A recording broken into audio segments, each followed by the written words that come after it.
पूज्य बहन श्री के वचनामृत बोल नंबर 120 तारीख 25/2/2000 श्री देवचंद भाई।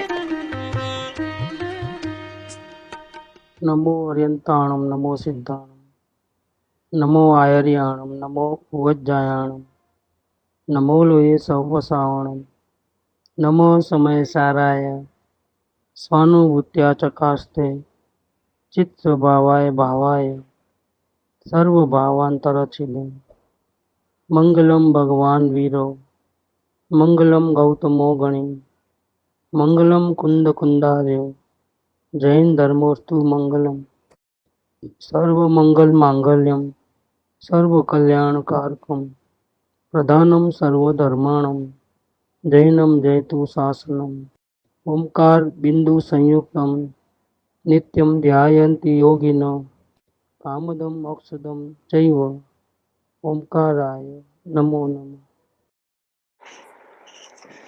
पूज्य बहन श्री के वचनामृत 120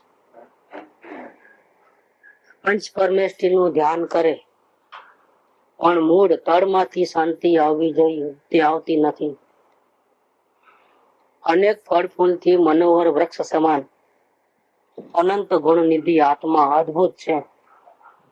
એના આશ્રય રમતા साची शांति प्रकट है. सच्ची शांति कैसे मिलती है? शांति के लिए जो क्या क्या नहीं करता है. अनंत काल से भटक के अपनी बुद्धि से चला, शांति के लिए सब किए, पाप भी किया पुण्य भी किया, शांति के लिए ही किया. जीव पाप करता है, चोरी करता है, झूठ बोलता है, क्यों कर? शांति के लिए कि शांति के लिए?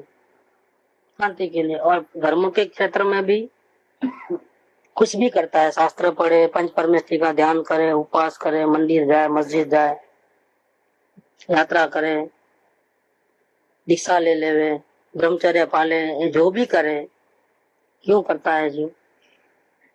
शांति के लिए करता है. शांति सभी को चाहिए, जीव मात्र को शांति चाहिए.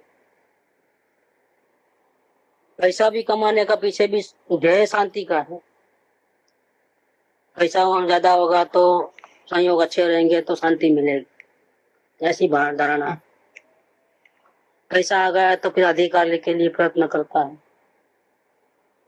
तो अधिकार मिल गया, कुर्सी मिल गई, सब मेरी पूछे, मेरी साइन चले हर जगह, उसके पीछे भी शांति का कारण. उसको भी शांति चाहिए. प्राइम मिनिस्टर बनना है तो भी शांति चाहिए. और समाज सेवा करके, दुखी लोगों की सेवा करके भी वो इज्जत बढ़े, तो मुझे सेवा भावी कहे, उसके पीछे भी, वो कहलाने के पीछे भी उसका ये तो क्या है, उसको इसमें शांति लगती है कि मेरा नाम बढ़े दुनिया में, मदर तेरेसा बन जाए, महात्मा गांधी बन जाए, सारी दुनिया तारीफ करे, खुद दुख उठावे क्या. लेकिन इसके पीछे भी, दुख उठाने के पीछे भी, पीछे एम क्या है, अंदर में क्या अभिप्राय क्या है? हर एक जीव का शांति का ही एम होता है. सबको शांति चाहिए, किसी को नरक निगोद में जाना ही नहीं है, किसी को तकलीफ रंच मात्र भी नहीं चाहिए. हर एक दिल में, चींटी का जीव हो, चाहे हाथी का हो, चाहे राजा हो, चाहे महाराजा हो, चाहे अब्जपति हो, चाहे करोड़पति हो, शांति सभी जीव को चाहिए. जो कुछ भी करता है वो शांति के लिए करता. यहाँ शांति कैसे प्रकट होती है उसका मूल हिसाब बताया. आपके कार्य से तो शांति मिलने वाली नहीं है. चोरी करता है, दूसरे की चीज अपने पास ले लेता है, उसको बिना परमिशन लिए. क्यों चोरी करता है? क्योंकि इसको ऐसा लगता है कि वो चीज मेरे पास आ जाएगी तो मैं शांति से रह जाऊंगा, कुछ मेरे में कमी है संयोग में. तो ऐसे तो कमाने से नहीं मिलती है, तो क्या करें? चोरी करके ले गए ताकि उसकी चीज हमारे पास आ जाए. तो उसकी चीज हमारे पास जब आ जाएगी तो संयोग में शांति मानता है, ये चीज मिलने से फिर मैं ठीक ठाक हो जाऊंगा, मेरी कमी पूरी हो जाएगी, इसलिए वो चोरी करता है. झूठ बोलने के पीछे भी यही है, अपना पाप छुपाने का है, इसलिए झूठ बोलता है. हिंसा करने के पीछे भी वही कारण है. फिर खाने में हिंसा होती है, नहाने धोने में हिंसा होती है, तो पंखा फिरता है उसमें भी हिंसा होती है, पवन खाए के जीव मरते हैं. पानी का इस्तेमाल होता है तो पानी खाए के जीव मरते हैं कई प्रकार. ये हिंसा करने के पीछे भी क्या कारण है? अगर नहीं नहाऊंगा तो गंदा रहूंगा, तो फिर बास आएगी, तो ऐसा होगा। तो देखो वापिस कपड़े नहीं धुले रहेंगे तो लोग क्या बोलेंगे, क्या समझ लेंगे। उसमें सबके पीछे आखिर देखोगे तो शांति चाहिए। आपकी क्रिया करने के बाद में पीछे भी हिंसा करे, झूठ करे, चोरी, परिग्रह बढ़ावे, इस सबके पीछे उसको शांति चाहिए। अनंत काल से जीव प्रयत्न करते आया है शांति के लिए, और अनंत 84 लाख योनि में भटका है, जहां वहां माथा टेका है। मैं भूल स्वयं के वैभव को, पर ममता में अटकाया हूँ। आगे क्या लाइन है? अब सम्यक निर्मल सम्यक मिथ्यामल धोने आया हूँ। इंद्रिय के भोग मधुर विष से, लावण्यमयी कंचन का है, ये सब कुछ जड़ की क्रीड़ा है, मैं अब तक जान नहीं। पांचों इंद्रियों में सुख लेने की दौड़ता है, भटक भटक देखना, सुनना, चखना, दृष्टि बार ही बार, इधर से उधर पलटी पर। कोई सहारा कौन है? कौन सहारा देवे? संसार में रंच मात्र भी सहारा किधर है? कौन शरण देगा? काया भी अपनी नहीं है, वो भी शरण नहीं देती है, वो भी काम जवाब दे देती है। हाथी हाथ से हानते हैं, तो इतना बल था कि हाथी को भी मुट्ठी से मार देगा। ऐसे भी मृत्यु के समय में तो लाचार हो गए, काया साथ नहीं दी, छूट गई काया, कितना भी संभालने का प्रयत्न करे नहीं रहती है। किस पे जीव अभिमान करे और कौन सहारा देगा? ये अपना कर्म का पोटला बांध कर जाएगा वो चार गति में भटकने के लिए, और फिर भी शांति नहीं मिली आज तक, इतना प्रयत्न करने के बाद भी। पाप भी किया जी भर के, और पुण्य भी बहुत जी भर के किया है। इसने बोला उपास कर लो, उपास कर लिया, माला फेरो, माला फेर लिया, इधर जाओ उधर गया, पानी टाना जाओ, शैतुंडे जाओ, समय सीकर जाओ, भटका जहाँ जाना है। ये तो इस भाव की कहानी, भूतकाल में न जाने कितना किया होगा। मुनि व्रत धार अनंत बेर ग्रेवे उपजाए, नग्न दिगंबर मुनि बन करके भी हजारों रानियों को छोड़ के, राजपाट छोड़ करके, पंच महाव्रत जंगल में बैठ के पाड़े, और किसके लिए? शांति के लिए। लेकिन क्या मिला? मुक्ति नहीं मिली, ग्रेवेक मिला, स्वर्ग मिला, स्वर्ग के सुख मिले। कई निज आत्म ज्ञान बिन सुख ले सन पाए, स्वर्ग में भी सुख कहाँ है? इतना किया तो मुक्ति नहीं मिली। नग्न दिगंबर, और आप सितंबर की बात करते हो, सितंबर से आपको झगड़ा है। अरे भाई ऐसा नहीं, सितंबर क्या, दिगंबर क्या, मुसलमान क्या, सब जीव है, आत्मा है। तिर्यंस भी आत्मा है, किसका क्या विरोध करे? किसी का विरोध नहीं है, सब भगवान है। लेकिन गलत रास्ते पे जा रहे हैं तो देख करके करुणा आती है कि रास्ता सही नहीं है। सितंबर हो, चाहे स्थानकवासी हो, चाहे दिगंबर हो, जब तक आत्मा को नहीं जानेगा तब तक पंच महाव्रत भी पालेगा ना, तो मुक्ति मिलने वाली नहीं है। जिस भाव से तीर्थंकर गोत्र बंद है, वो भाव भी बंद का मार्ग है, और शांति नहीं है उसके अंदर। सिमंदर भगवान ने तीर्थंकर गोत्र बांधा, और एक गोत्र बांधने से इतने कॉन्ट्रैक्ट हो गए कि केवल ज्ञान हो गया है अभी, इसके बाद भी सिद्ध सा नहीं आती है। क्यों नहीं आती है? कॉन्ट्रैक्ट कौन पूरा करेगा? जो कर्म बांधा है, जैसा आयुष्य का कर्म बांधा है, तो जितना टाइम बांधा है उसके पहले चाहे उसको काट डालो तो भी नहीं मरेगा, ऊपर से गिरे तो ही बच जाएगा, जहर पिएगा तो ही बच जाएगा, क्योंकि आयुष्य पूरा नहीं हुआ है अभी। मरने की पथारी में से भी पीड़ा भोग के भी आखिर खड़ा हो जाएगा, डॉक्टर लोगों को सोचने लग जाएंगे ये क्या हो गया, 2 दिन का मेहमान था, अभी जिंदा कैसे है? आयुष्य खत्म नहीं हुआ है। वैसे ही तीर्थंकर गोत्र का जो बांधा है, वो जब तक पूर्व कर्म खत्म नहीं होंगे तब तक सिमंदर भगवान को अर्यंत अवस्था में रहना पड़ेगा, सिद्ध भगवान नहीं बन सकते। भरत क्षेत्र की भविष्य की जो 24 है, उसमें 13वां तीर्थंकर जब होंगे तब सिमंदर भगवान मोक्ष में जाएंगे, इसके पहले नहीं। इतना लंबा आयुष्य है, क्या करें, निकल ही नहीं सके। जब तक समोसरण रहेगा, वाणी छूटेगी, रोज चलते रहेगा। सिद्ध भगवान ने अर्यंत दशा हो गया है, केवल ज्ञान हो गया है, अनंत शांति है, पूर्ण वितरागता है, लेकिन सिद्ध दशा नहीं। लाखों जीत उनके शिष्य उनके पहले चले जाएंगे। इनसे बात सुन करके रोज लोग मोक्ष में जाते हैं, जल्दी रोज केवल ज्ञान होता है फटाफट।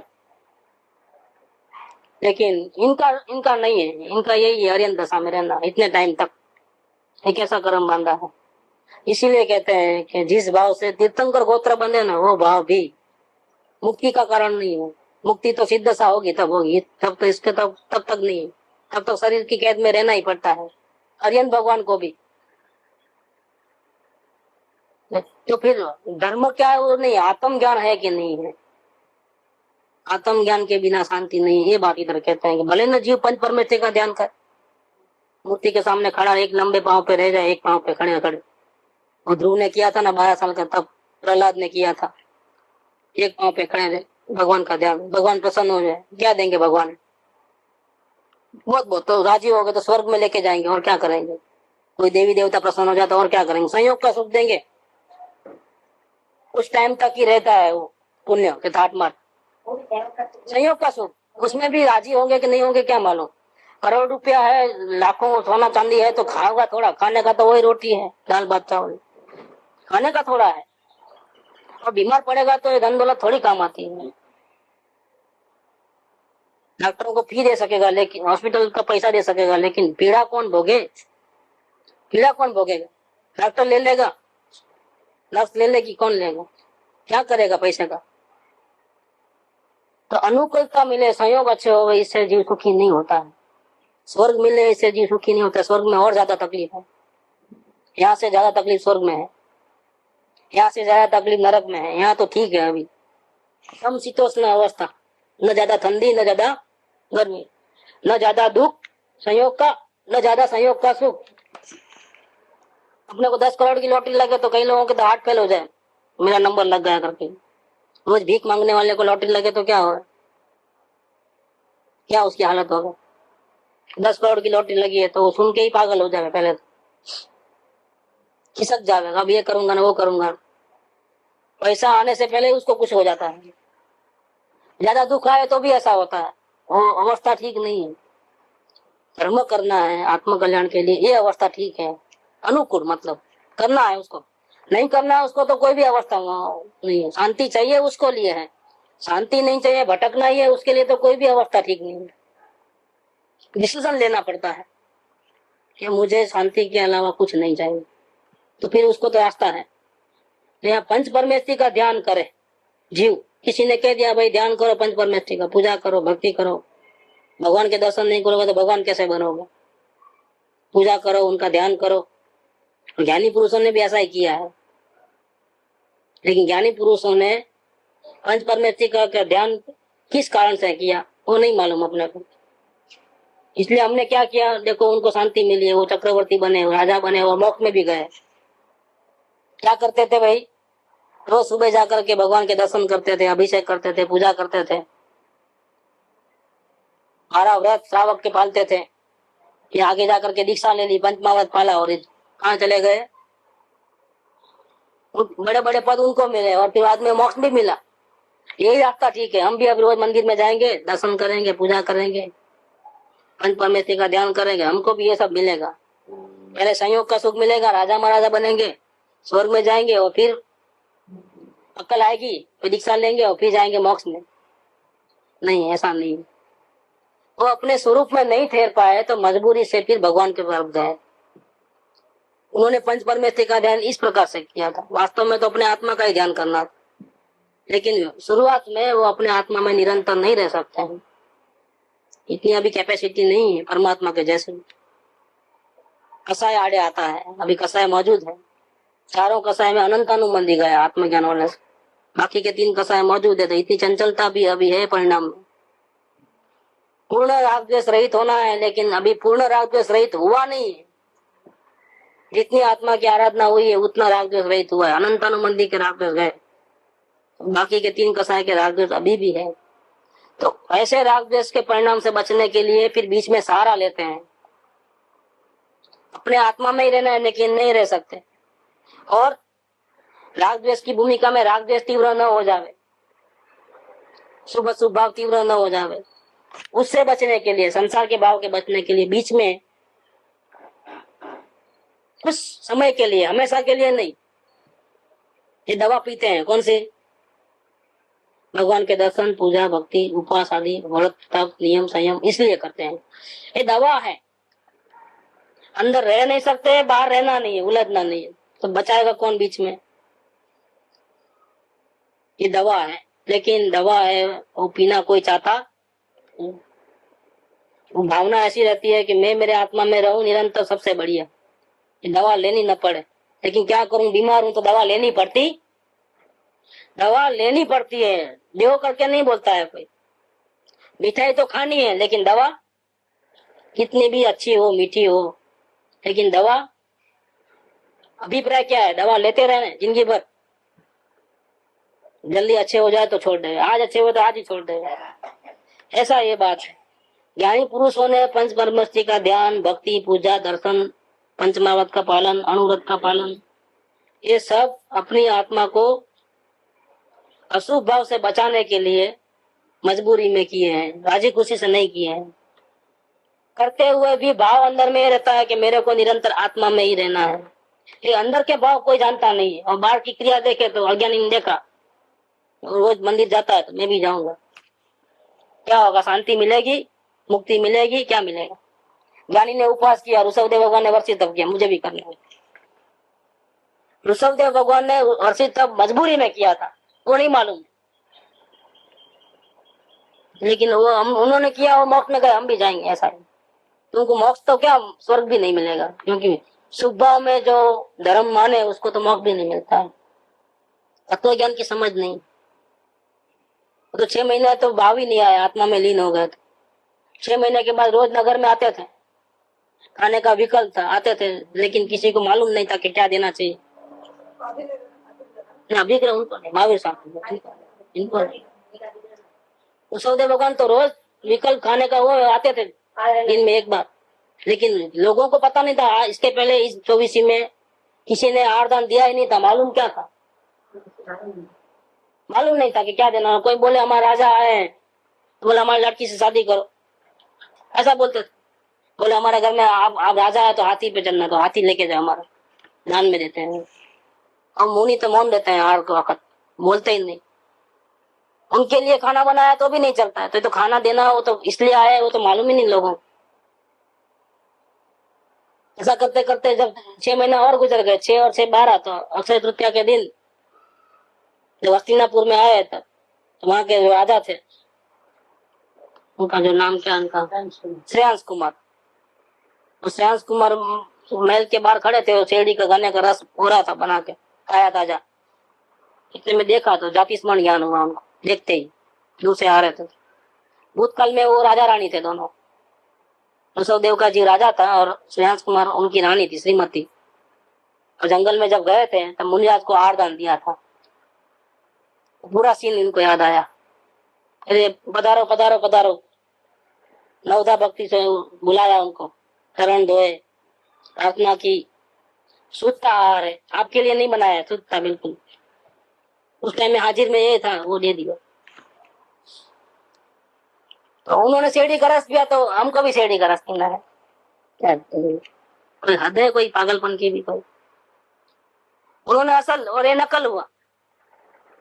नहीं, धर्म नहीं है वो, धर्म तो नहीं है, सच्चा पुण्य भी नहीं होता है अगर इसको धर्म मानोगे।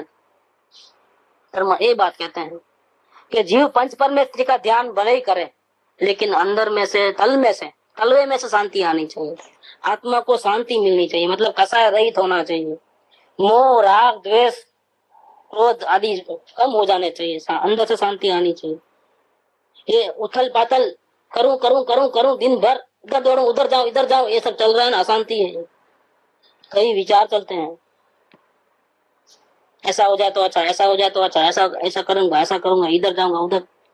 तो चल रही है चक्की, जो चल रही है वो शांत हो जानी चाहिए। बिल्कुल 1 सेकंड बाद क्या होगा उसकी फिक्र नहीं होनी चाहिए। प्लानिंग की तो बात नहीं, भूतकाल का अफसोस नहीं होना चाहिए, वर्तमान का कोई आग्रह नहीं होना चाहिए।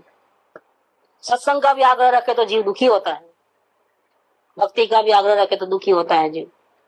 अरे मेरा उपयोग बाहर न रहे, अंदर ही रहे आत्मा में, तो भी जीव दुखी होता है। इतना भी नहीं चलता है आग्रह, आग्रह रखा कि गया, समझ लो। भूतकाल में गलती की, उसको रोओगे तो भी दुखी होता है जीव। भविष्य में ये करना है, ऐसा हो जाए तो अच्छा, तो भी जीव दुखी होता है, नहीं चले कोई भी। अंदर तलवे में से शांति आनी चाहिए, वो पंच परमेष्ठी के ध्यान से भी नहीं आती। अरे मैं आत्मा ज्ञायक मूर्ति अनंत ज्ञान का पिंड हूँ, ऐसा बोलने से भी शांति नहीं आती। भगवान की तो बात जाने दो, आत्मा जिसके शरण में जाना है, जिसको देखने से शांति आती है, जिसके दर्शन मात्र से भव भ्रमण मिट जाते हैं, ऐसे जो अपना आत्मा है उसके भी गुणगान गाओ, विकल्प है। मैं महान हूँ, देवादिदेव हूँ, परमात्मा हूँ, हाजरा हजूर हूँ, ज्ञान का पिंड हूँ, अनंत ज्ञान अनंत शक्ति है मेरे में, शरीर से भिन्न, राग से भिन्न, दुनिया से भिन्न, तो भी शांति नहीं मिलेगी। तो समय के लिए विकल्प राष्ट्रीय शांति होती है, लेकिन फिर थोड़ी देर में रियल शांति अगर है तो टिकनी चाहिए, टिकती तो है नहीं, वापिस आ जाते हैं मोह राग द्वेष, वापिस मेरा मेरा। एक घड़ी भर के लिए शमशान वैराग्य होता है, कोई मेरा नहीं है, शरीर भी अपना नहीं है। वापिस भूख लगे तो खाना लाओ, दाल में नमक नहीं तो सर फिर जावे। हाँ, शरीर और आत्मा भी ना, फिर क्या तकलीफ हो रही है तेरा? उस टाइम में मंदिर में बैठा था तब शरीर आत्मा भी ना, अभी तो नहीं, अभी तो मेरे को भूख लगी है, खाना दे, अच्छा कपड़ा पहनने को होना, देखो सब सुविधा हो ना, चप्पल नहीं है तो भी नहीं चले, फटी हुई चप्पल भी नहीं चले, नहीं लाओ। ऐसा ऐसा ये शरीर से इतना प्रेम है, टूटता ही नहीं है, प्रेम ही नहीं, मोह ही नहीं हटता है, और दुखी होता है जी, और कर्म बांध लेता है, पाप और पुण्य के पोटले बांधता है और कुछ नहीं करता है। पंच परमेष्ठी का ध्यान करे, लेकिन मूल तलवे में से शांति आनी चाहिए, वो तो पंच परमेष्ठी के ध्यान से भी नहीं आती। अब क्या करें, कहाँ जावे? कि शांति के लिए करना क्या, शांति कैसे मिलेगी, मिलती है कि नहीं मिलती है किसी को, कि नहीं, रास्ता ही नहीं है, सब नेगेटिव। अकेली बात करे तो ठीक नहीं। जैसे वो आया था ना बुद्ध भगवान के, वो सूत्र में आया, तेज बोला था, हमारी किताब में है, बुद्ध भगवान के बौद्ध धर्म के 4 मुद्दे हैं। वो तो व्यवहार, जैसा अपने में पंच महाव्रत है, ऐसे पंचशील है वहां पर, लेकिन 4 टॉप मुद्दे लिए उन्होंने तत्व ज्ञान में, कि जगत में कोई जीव दुखी, मतलब दुखी दुखी, सुखी कोई नहीं दिखता है। एक तो ये बात, सब दुखी है, संसार के सभी जीव दुखी है। और ऐसा करके वो लिया है 4 पॉइंट में, तो दुख का उपाय है, वहां तक लिया है बात, क्या यहाँ तक बात लिया है, लेकिन सुख क्या चीज है, कैसे मिले, वो बात नहीं करी है। तो क्या हो गया कि जितना अपना अनुभव है वहां तक पहुंचे गाड़ी, जितना उनको अनुभव हुआ उतना वहां तक बात सही की है, कि संसार में सभी जीव दुखी हैं और उसका कारण है अपेक्षाएं हैं, वो भी बात ली, कि इच्छाएं रखता है जीव इसलिए दुखी होता है, और इच्छाएं बंद करने का तरीका भी है, वहां तक भी लिया बात, उपाय है। लेकिन क्या उपाय है, तो शांति कहाँ है, उसका स्वरूप क्या है, वो नहीं बता, तब बात आधी रह गई। यहाँ पर भी आधी बात नहीं है, ये तो अनुभव में से निकली हुई बात है कि पंच परमेष्ठी से ध्यान से भी शांति नहीं मिलती है। उपवास करके मर जावे, मास कमन का करे या चाहे 6 महीने का करे, पूरा हाड़ पिंजर हो जावे तो भी शांति नहीं मिलने वाली है। यात्रा करे, नमानु करे, चाहे 1 करोड़ करे, शांति मिलने वाली नहीं है, अंदर से मोह माया कम होने वाले नहीं है। और करूं करूं करूं करूं और इच्छाओं का अंत आने वाला नहीं है, चाहे उपवास करो, चाहे माला फेरो, चाहे कुछ करो, इच्छाओं का अंत आने वाला नहीं है। करूं करूं करूं करूं, अशांति चालू रहने वाली है। 10 काम निपटाएगा तो और 10 आ जाएंगे, कभी फाइल पूरी होने वाली नहीं है। जैसे आज पूरा काम हो गया तो कल नहीं, वापिस चालू रहते हैं, फाइल में तो काम पेंडिंग रहते हैं। कुछ नहीं करना, ऐसा कभी दिन नहीं आएगा कब हो गया बस अब कुछ नहीं करना है। भगवान को ऐसा हो गया है, अब कुछ करने को बाकी नहीं रहा। हमारा ऐसा दिन नहीं आया, चाहे कुछ भी करे। अंदर तलवे में से शांति जब आएगी ना, तब कुछ करने को बचेगा नहीं। करूं नहीं करूं दोनों निकल जाएंगे, कि जो होगा वो जानेगा देखेगा, लेकिन करना नहीं रहेगा। करना वो भी गलत उपाय है, और नहीं करना वो भी गलत उपाय है। जैसे पाप करना, उससे भी बंधन होता है, मतलब खाना खाना समझ लो, तो उससे ही पाप होता है। खाना खाने का भाव पाप भाव है। अब नहीं खाना खाया तो क्या धर्म हुआ, क्या हुआ, पुण्य हुआ, तो वो भी बंधन हुआ। पाप किया तो जेल में जाएगा, नरक निगोद में जाएगा, और पुण्य किया तो कहाँ जाएगा, मनुष्य स्वर्ग में जाएगा। गति रहित हुआ क्या, धर्म नहीं हुआ।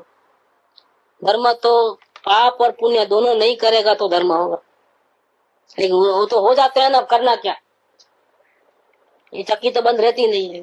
तो पाप का नहीं सोचेगा तो धर्म का सोचेगा, कुछ तो सोचेगा, दूसरे का नहीं सोचेगा तो अपने आत्मा का सोचेगा, तो आत्मा का सोचना वो भी पुण्य हो गया। भगवान के बारे में गुणगान गाना वो भी पुण्य हो गया। तो भाई करना क्या,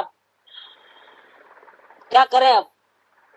दो में से एक तो होने वाला है, या पाप का भाव होंगे या पुण्य के भाव होंगे। अरे अपने आत्मा का विचार भी करे तो भी पुण्य भाव है, कहाँ जाएगा बच के? तो बताया इधर शांति का सच्चा उपाय बताया। अधूरी बात नहीं है कि पाप करोगे तो भी बंधन, पुण्य करोगे तो भी बंधन, शांति मिलने वाली नहीं है, शांति मिली नहीं है आज तक। ऐसा करके नेगेटिव बात किया और पॉजिटिव बात नहीं किया, ऐसा नहीं है, पॉजिटिव बात भी है। अनेक फल फूलती मनोहर वृक्ष समान है, बगीचा है लेकिन कैसा है? अनेक जात के फल फूल लगे हुए हैं, जो खाना है खा लो, संतरा, चीकू, सफरजन, आम, जो आपकी मर्जी में पेट भरो, पूरा मनोहर, आँख को अच्छा लगे ऐसा, सुगंध सुगंध पवन आवे एकदम। बगीचे में भी ऐसा नहीं कि वो गंदा पड़ा हो, बिल्कुल साफ सुथरा, बिल्कुल फूलों की महक, शांति, जमीन अच्छी, हवा अच्छी, और फिर ऊपर से अनेक प्रकार के फल फूल, ऐसा मनोहर उद्यान, जो चाहिए ले लो, अनेक प्रकार के फल फूल से मनोहर वृक्ष समान, अनंत गुण निधि आत्मा अद्भुत है।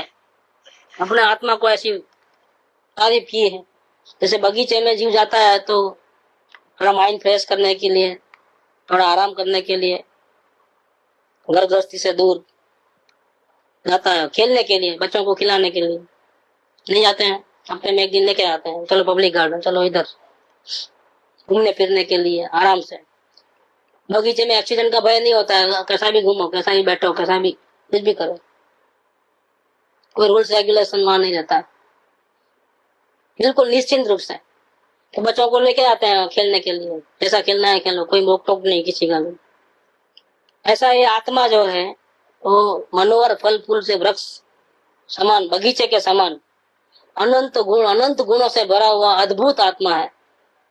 वहां आराम मिलता है, आराम का स्थान, जैसे बगीचा है वो आराम का स्थान है, ऐसा ही आत्मा में जाने से, नजर करने से करूं मिट जाता है, करूं नहीं करूं दोनों हट जाता है, मन को शांति आराम मिलता है। ये करूं वो करूं नहीं रहता है, शांति मिलती है, और फल फूल से पेट भर जाता है, सुगंध से नाक भर जाता है, देखने में अच्छा लगता है, चिड़ियों की सबकी आवाज आती है, कलरव पक्षियों का, वो अच्छा लगता है, शांति रहती है। अनेक फल फूलती मनोहर वृक्ष समान अनंत गुण निधि आत्मा अद्भुत छे, एना आश्रय रमता। देखो जीव व्यापार करता है तो टेंशन में करता है, घर गृहस्थी के काम करता है टेंशन में करता है, लेकिन कैरम खेलने के लिए या क्रिकेट खेलते वक्त क्या होता है? ज्यादा टेंशन रहता है कि कम रहता है? क्या होता है? वो आनंद लेते लेते खेलता है ना, मजा लेते रहते, पत्ते खेलता है, चपाट, शतरंज, तो उसमें तो मजे लेता है, मजे लेते लेते। ऐसे आत्मा में जो जाने का है, जो शांति का जो मार्ग है, वो दुखी होने का मार्ग नहीं है कि वो उपवास के पस कर लिया लेकिन आज खाना नहीं है, आज नहीं खाना है, आज नहीं खाना है, कल सुबह ये बनाओ, जल्दी बनाओ, क्या हुआ, किसका ध्यान कर रहा? आत्मा का कि खाने का ध्यान करता है। अरे उपवास के दिन अगर मन में भी ऐसा विचार आ जाए, कल सुबह ये बनाना या आज नहीं खाना है, ऐसा भी विचार आ जाए तो कर्म बंध गए।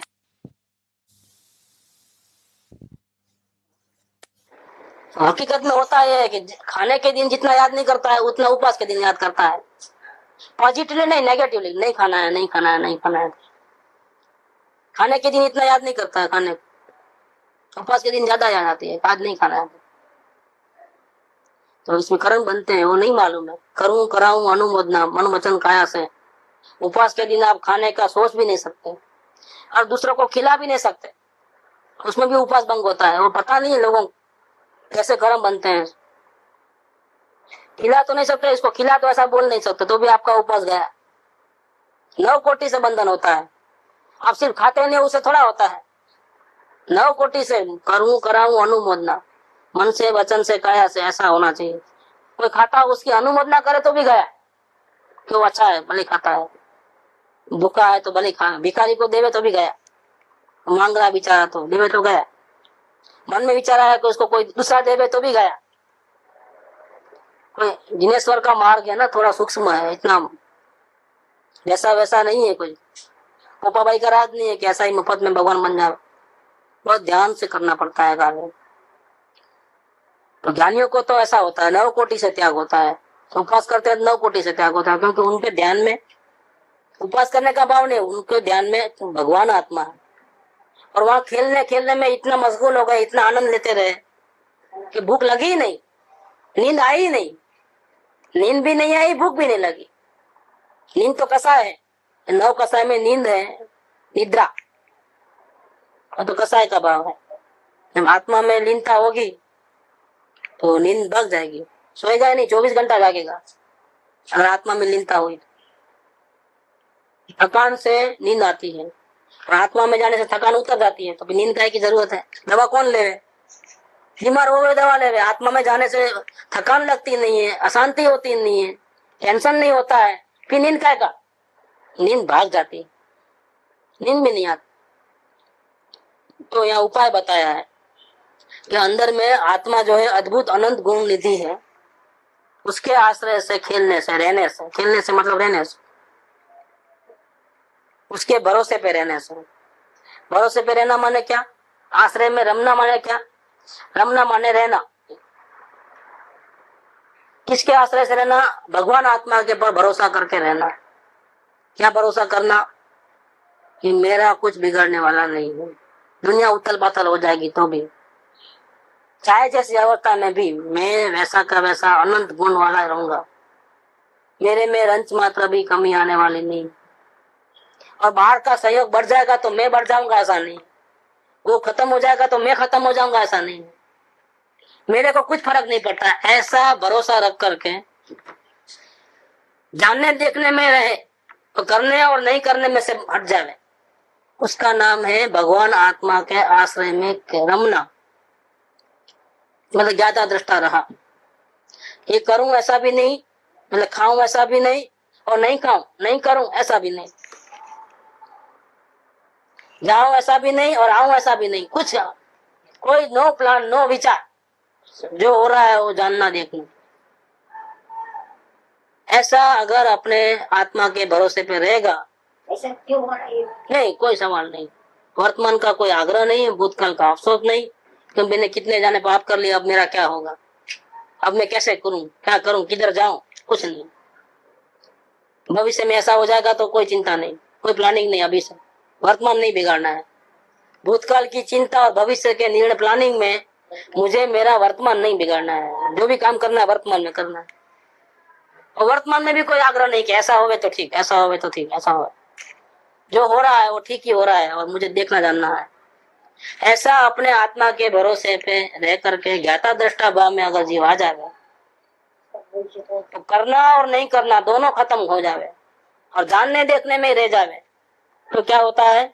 सच्ची शांति प्रकट होती है। ये उपाय, सब दुखी दुख है, उसका उपाय भी है, लेकिन उपाय क्या है वो नहीं बताओ तो क्या मतलब?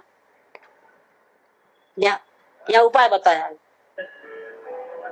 सब अशांति का मार्ग है, सारी दुनिया दुखी है, लेकिन ये सुख का रास्ता तो ये है, सुख का। पंच परमेश्वरी का ध्यान नहीं करना है, उसमें भी शांति नहीं मिलती है, तो फिर सच्ची शांति कैसे मिलती है? ऐसा नहीं कहा कि पंच परमेश्वरी का ध्यान करे तो भी शांति नहीं मिली, तो अभी तुम धंधा व्यापार करो, खाओ पियो मजा करो, ऐसा कहा? पुण्य में धर्म नहीं है इसलिए ऐसा नहीं है, उपवास में धर्म नहीं, इसका मतलब ये नहीं है कि अब तुम खाना खा सकते जो खाना है। रात्रि भोजन त्याग होगा तो भी तुमको धर्म नहीं होगा, पुण्य होगा, तब क्या फायदा, इसलिए अब खाऊं, ऐसा नहीं कहा। तो और गया पुण्य का निषेध, पुण्य के भाव में धर्म नहीं है, ये कहने का तात्पर्य क्या है, हेतु क्या है? कि अभी छोड़ो, पुण्य मत करो, अब पूजा भक्ति मत करो, अब करो पाप, धंधा व्यापार करो, ये कहने का मतलब है? ये कहने का मतलब नहीं है, उसमें शांति नहीं है। जब पुण्य भाव में भी शांति नहीं है तो पाप भाव में शांति कहां से होगी? उपवास में जब शांति नहीं है तो खाना खाने में शांति कहाँ से मिलने वाली? वो तो मिलने वाली नहीं, वो तो अधोगति का रास्ता है। उपवास करेगा तो स्वर्ग में भी जाएगा, वहां तो स्वर्ग में भी नहीं मिलेगा, तो जाएगा नरक में। तो उपवास में धर्म नहीं है, शांति नहीं है, ये कहने के पीछे ये आशय है कि भैया शांति तो आत्मा में है। ये करने धरने में कहाँ गया तू? ये शरीर खाना खावे नहीं खावे उससे कोई आत्मा को कोई लाभ नुकसान नहीं है।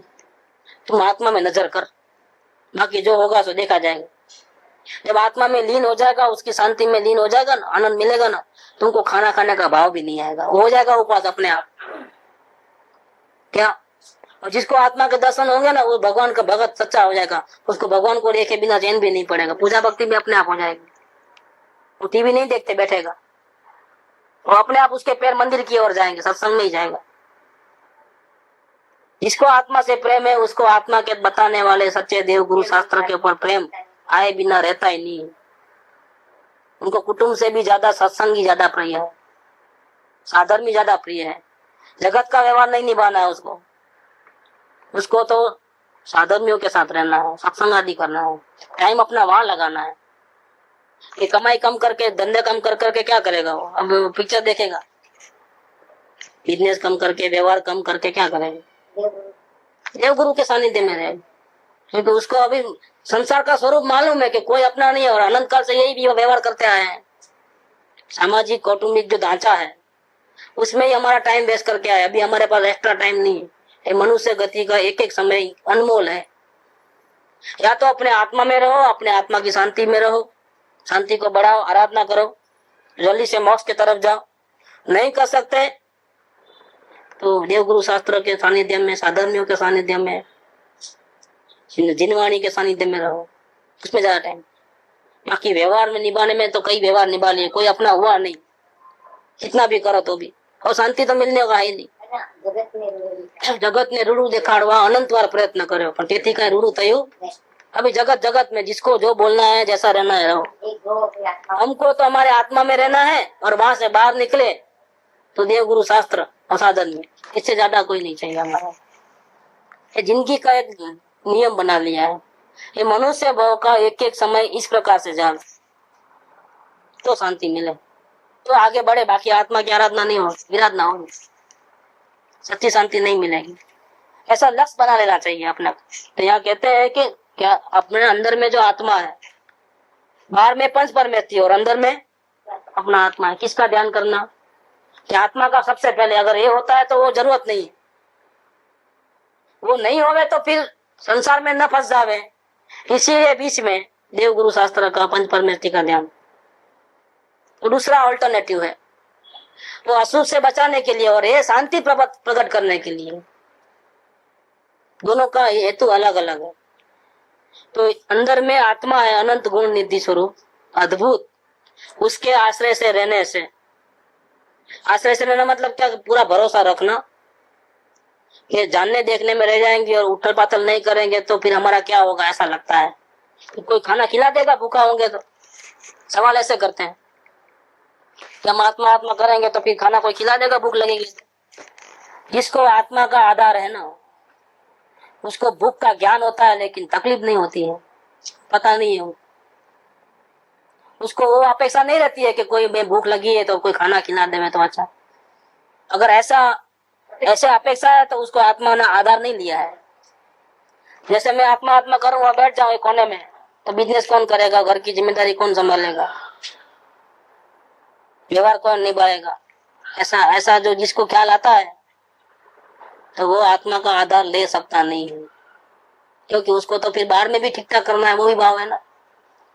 आत्मा का आधार लिया मतलब सारी दुनिया से हट गया वो जीव। वो दोनों साथ में रखने आता है लेकिन दोनों साथ में रहते नहीं, दो में से एक ही चीज रहती है। अभिप्राय में एक ही है, या आत्मा रहेगा या संसार रहेगा। जिसने आत्मा का आधार लिया उसको वो चिंता नहीं होती कि मैं जीवन का क्या करूं, कैसा करूं, कौन करेगा, या कोई दूसरा करे तो मैं करूं। आत्मा का वो झूठा है क्या? कि कोई दूसरा नौकर चाकर रख ले, बाद में फ्री हो जाए फिर आत्मा का कराएंगे, वो झूठा है। ऐसे कोई पैसे ज्यादा होते हैं तो ब्याज पे रख देते हैं, अभी इतना बस अपनी शांति में रहो, धर्म ध्यान करो, ब्याज हर महीने आता है, चिंता नहीं है किसी बात की। वो सच्चा नहीं है, वो आत्मार्थी नहीं है। ब्याज के भरोसे पे रहा है। ब्याज जिस दिन नहीं आएगा या बैंक में कुछ प्रॉब्लम हो जाएगा, उस दिन पता चलेगा वो क्या करता है, शांति में रहता है क्या शांति में रहता है। 2 दिन में या वो भरोसा नहीं, वो आत्मा का आधार नहीं है, संयोग वो संयोग के आधार पे रहा है। ये महंगाई बढ़ जाती है, ब्याज से ब्याज भी पूरा नहीं होता है तो क्या करोगे? ब्याज तो वही आता है हर महीने, 1 लाख का 2,000 बैंक में आता है, समझो 20 साल के बाद भी वही हिसाब रहेगा। और महंगाई तो कैसे बढ़ती है कि पहले 2,000 आते थे तो 1,000 बचते थे, अभी 2,000 क्या 3,000 आते हैं तो क्या करोगे? ब्याज तो उतना ही मिलता है तो क्या करोगे? तब बता फिर जाता है तो शांति कहाँ चले गई? अब क्या करा, अब तो कुछ कमाना पड़ेगा। तुम तो निवृत्ति के लिए बैठ गए थे ना, जब बैठा था अभी नहीं, तब तो बचते थे थोड़े बहुत पैसे ब्याज में से, अभी नहीं बचते हैं। अभी क्या करे, बीमारी आ गई, ऑपरेशन कराना पड़ा हो, या बैंक में से पैसा उठाया तो हो गया ना मामला गोलम गोल। अब मेहनत करो। इसने आत्मा का आधार नहीं लिया। आत्मा के आधार से रहने वाले को शरीर का क्या होगा, कुटुंब का क्या होगा, परिवार का क्या होगा, इज्जत आबरू का क्या, संसार का क्या, वो नहीं रहता। तो उसने आत्मा का आधार लिया है। तो ऐसा आत्मा का आधार जिसने लिया है वो धंधा नहीं करता ऐसा नहीं है, वो महलों में राज भी करता है। भरत चक्रवर्ती को देख लो, बाहुबली को देख लो, लड़ाई भी किया है लेकिन उसी बम में मोक्ष गए हैं। ऐसा दिमाग में घुस गया है कि आत्मा का आधार लेगा वो कुछ नहीं करेगा, वो कोने में बैठ जाएगा हाथ पैर बांध कर, आंख बंद करके। ऐसा नहीं होता है। आत्मा का आधार अंदर में पड़ा है, बाहर के काम नाटक के जैसा होता है। शादी ब्याह व्यापार धंधा व्यवहार भक्ति पूजा जो भी होता है वो कैसा होता है? नाटक के रूप में होता है। एक्टिंग, कुली का रोल करता है तो कुली नहीं बन जाता है, नेता अभिनेता बन जाता है। ऐसा तो किसी पिक्चर में डाकू बनता है, किसी में राजा बनता है, किसी में कुली बनता है, किसी में नौकरी करने वाला बनता है। तो क्या हो गया? तो ऐसा हो गया नहीं। वो उसको मालूम है कि मैं तो फलाना है मेरा नाम, इसमें मैंने ये नाम रखा इस पिक्चर में और ये रोल किया, इस पिक्चर में वो रोल किया। जैसे एक ही हीरो की 4-5 पिक्चर चलती है, एक में वो दूसरा नाम रहता है, एक में दूसरा रहता है, सबका रोल अलग अलग, सबकी एक्टिंग अलग अलग। अपने को भूल जाता है कि नहीं भूलता है। ऐसे ही ये होता है।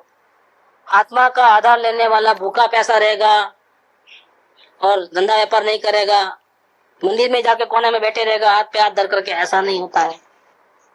उदय अनुसार उसका, जब तक वो अंदर की शांति बाहर प्रकट नहीं होती है तब तक उदय अनुसार उसको भी जो भी एक्शन रिएक्शन होते रहता है। नहीं ये ली कर व्यापार करता है तो आत्मार्थी नहीं, आत्मा का आधार नहीं लिया, ऐसा भी नहीं है। बस अटपटी दशा है, ज्ञानी की दशा जो है अटपटी दशा है।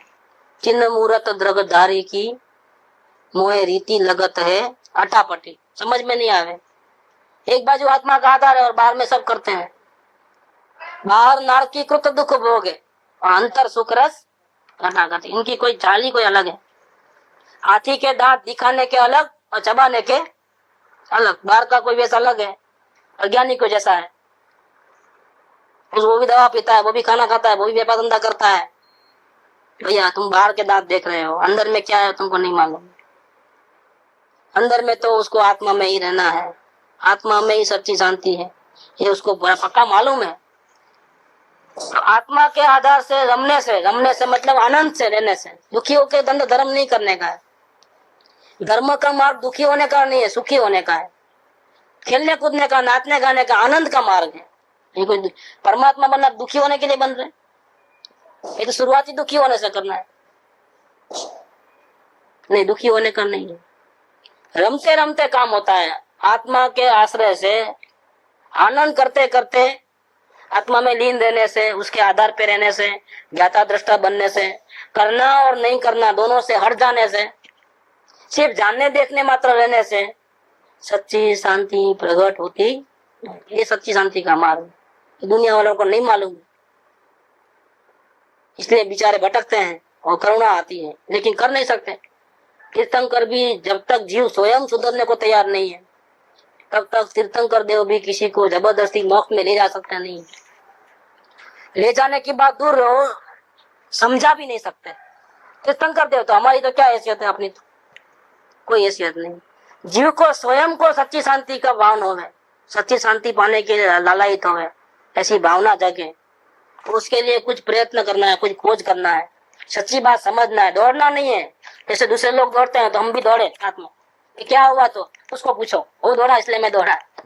नहीं, अफवाह निकलती है तो बम बम बम करके भागते हैं। तुमने देखा नहीं, उसने देखा वो भाग रहा है, मैं भी भाग रहा हूँ। दौड़ना नहीं है, हकीकत क्या है वो खुद जान करके पैर उठाना है। धोखे में कहीं फंसना नहीं है। अनंत काल धोखे में गया और भटका। अब तो जो भी होगा हम समझ करके स्वयं पूरा विश्वास आएगा तो ही कदम उठाएंगे, ऐसा रहना चाहिए। किसी के भरोसे पे धर्म नहीं होता है, इसने ये कह दिया उसने ये कह दिया और हम करने बैठ गए, ऐसा नहीं होता है। कि नहीं होता है, हमको सैंपल चखाओ पहले, बाद में बात करो। ऐसा धर्म का क्षेत्र में तो बिल्कुल किसी पे भरोसा नहीं करना, कोई कहे ऐसा नहीं करना, अपने को अच्छा लगे वो करना है। शांति मिलनी चाहिए, वो शांति की भावना सच्ची होगी तो कहीं भी फंसेगा नहीं, नहीं तो फंस जाएगा। तो आत्मा के आधार से रमने से सच्ची शांति प्रकट होती है, ये बात यहाँ कही। समय पूरा हो। सुख धाम अनंत सुसंत चही, दिन रात रहे तद ध्यान मही। प्रशांति अनंत सुधामय जे,